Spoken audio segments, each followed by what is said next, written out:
I can't believe I missed this little detail in the Bad Batch. Okay, so as we learn at the end of season 2 of the show, Omega was captured and brought to Mount Tantiss, which also happens to be the location where Crosshair is also locked up.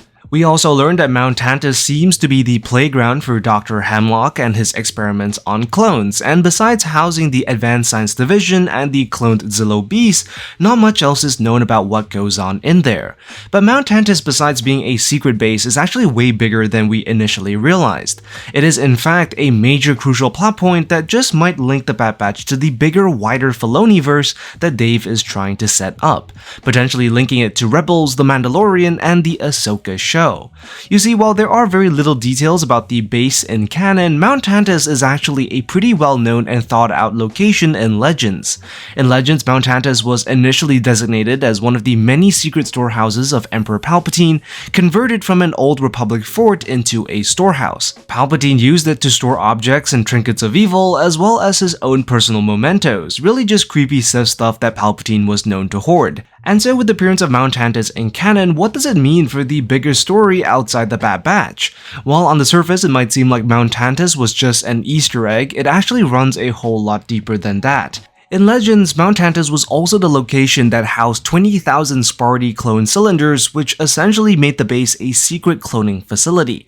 While the Sparty cloning method wasn't as effective as the Kaminoan method, it was still pretty efficient, something which Thrawn in Legends used to his advantage, creating an army of clones to man his fleet, and at one point even developed a clone of himself. And Filoni himself has also hinted that this sort of Easter eggs might be much more important than we initially assumed. In an interview, Dave mentions that while developing the overall plot featuring Thrawn, he wanted to honor the past ideas surrounding the character, which is why in the Bad Batch we see a crossover with the book Heir to the Empire in the form of Mount Tantiss. He then goes on to mention that there are little things along the way that he's built across the different mediums, all of which is in preparation for the story to come later down the line, essentially confirming that Season 2 of the Bad Batch featured a setup for Grand Admiral Thrawn. And knowing that canon Mount Tantiss is an experimental playground on clones, it could easily contain the necessary cloning equipment for Thrawn to use in later periods. It then becomes pretty clear that Mount Tantiss wasn't just brought back in canon so that the creatives could pay homage to Legends,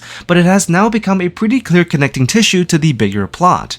Considering how the Bad Batch and Thrawn would almost have nothing to do with each other, bringing the focus on Mount Tantiss could establish the necessary plot points for a crossover, which could potentially allow for Thrawn to briefly appear in the Bad Batch. In fact, as far as the timeline goes, the Bad Batch would be reasonably close to Thrawn's time in the Empire. With the Bad Batch kicking off in 19 BBY, Thrawn would join the Empire in 15 BBY, a mere 4 years later, which would mean that by Season 3 of the Bad Batch, we could very well see an active Thrawn operating with the Empire, albeit not quite the Grand Admiral we would see later in the Rebels storyline. And the Bad Batch isn't beyond showcasing certain cameos even when it doesn't really relate to the direct storyline. I mean, we did get a director Krennic briefly in Season 2. But while Mount Tantiss does provide enough connective tissue for Thrawn to appear in Season 3 of the Bad Batch, I actually think that this isn't the most exciting prospect.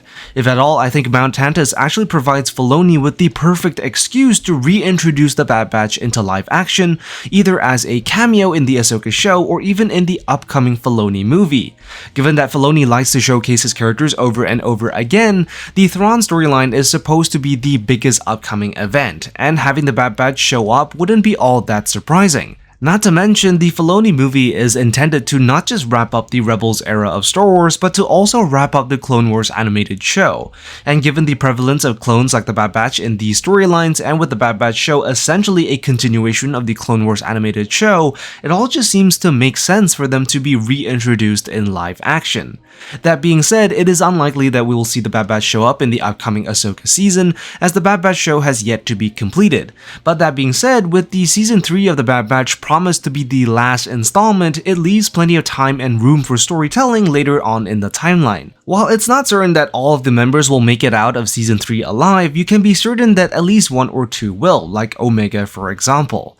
But just how exactly could the Bad Batch show up? So one distinct possibility is that following the events of the Bad Batch and in preparation for Thrawn's return, the Grand Admiral could attempt to access Mount Tantiss in an effort to build up an army capable of conquering the galaxy. It's highly likely that following the events of Season 3, Mount Tantiss isn't going to be left all that intact, but it just might be enough for Thrawn to want to salvage certain equipment or research. And with Thrawn intent on reviving the cloning project for his own personal conquest, the Empire's prodding into an old installation might pique the curiosity of the remaining Bad Batch members, curious as to what the Empire wants from that old installation, and given how closely connected they are to Mount Tantiss, it's pretty likely that they would want to ensure that the Empire doesn't reboot the cloning project. Not to mention, this curiosity could put them in the right position to cross paths with the likes of Ahsoka. Knowing that she is hunting for the Grand Admiral, it would not seem too far-fetched for her to accidentally bump into the Bad Batch, giving us the opportunity to see the Bad Batch interact with Ahsoka and the Ghost crew. Another way the Bad Batch could be introduced into live action could be through Captain Rex. We can also assume that Captain Rex should still be kicking around, albeit a very old man post-Empire. I mean, the farthest known point Captain Rex has reached in the timeline would be the Battle of Endor, and given that he survives the battle, we can be sure that he is at least hobbling around somewhere. And with his close ties to both Ahsoka and the Bad Batch, he could very well bring the two together. Perhaps in Ahsoka's search for Thrawn, she requires further information on Mount Tantiss and what Thrawn might be interested in there, which then leads Rex to direct her to the Bad Batch, once again bringing them into live action. Although I suspect that it would mostly be centered around Omega at this point.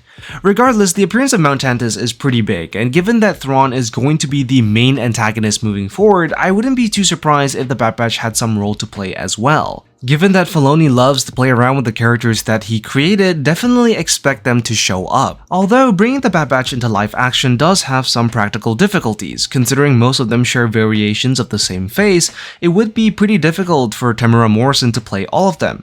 Not to mention, there is also the question of who would play a live action Omega. Anyways, that's all for this video. Be sure to like and subscribe, and I will see you in the next one.